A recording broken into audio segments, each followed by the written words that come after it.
Baking powder আর baking soda ছাড়া শুধুমাত্র একটা ডিম আর সুজি দিয়ে চলো আজকে ঝটপট বানিয়ে ফেলি খাস্তা বিস্কুট।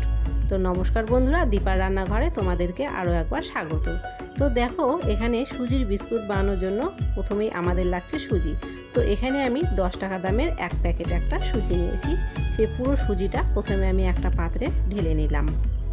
তারপরে দেখো এখানে দিয়ে দিচ্ছি লবণ, আর এখানে দিয়ে দিচ্ছি আমি চিনিটা মিষ্টি অনুযায়ী তোমরা ব্যবহার করে নেবে। তারপরে এখানে দিয়ে দিচ্ছি একটা ডিম, আর দিয়ে দিচ্ছি একটু সাদা তেল। তেলটা দেওয়ার অবশ্যই চেষ্টা করবে, এতে কিন্তু বিস্কুটটা ভেতর থেকে খুবই খাস্তা হবে। তারপরে সবগুলো উপকরণ দেখো হাত দিয়ে এইভাবে খুব ভালো করে মিশিয়ে নিলাম।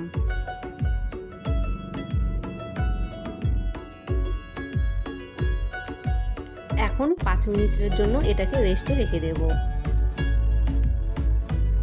5 মিনিট পরে দেখো ফিরে এলাম।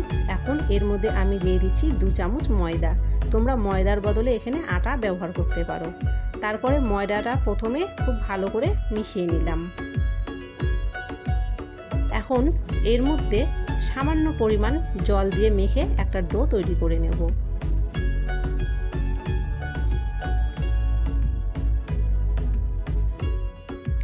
ডোটা কিন্তু অবশ্যই একটু শক্ত করে মাখার চেষ্টা করবে। তারপরে দেখো হাতের মধ্যে একটু তেল লাগিয়ে নিয়েছি, আর এখানে বিস্কুটের ডিজাইনগুলো আমি তৈরি করে নিচ্ছি। তোমরা তোমাদের পছন্দ মতো যে কোনো ডিজাইন কিন্তু বানিয়ে নিতে পারো।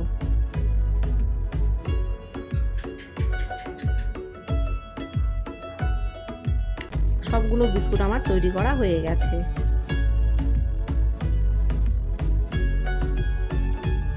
এখন কড়াইতে তেল দিয়ে তেলটাকে একটু গরম করে নিয়েছি, আর গ্যাসের ফ্লেমটাকে লোতে রেখেছি। এরকম অবস্থায় বিস্কুটগুলো সব ভেজে নেব।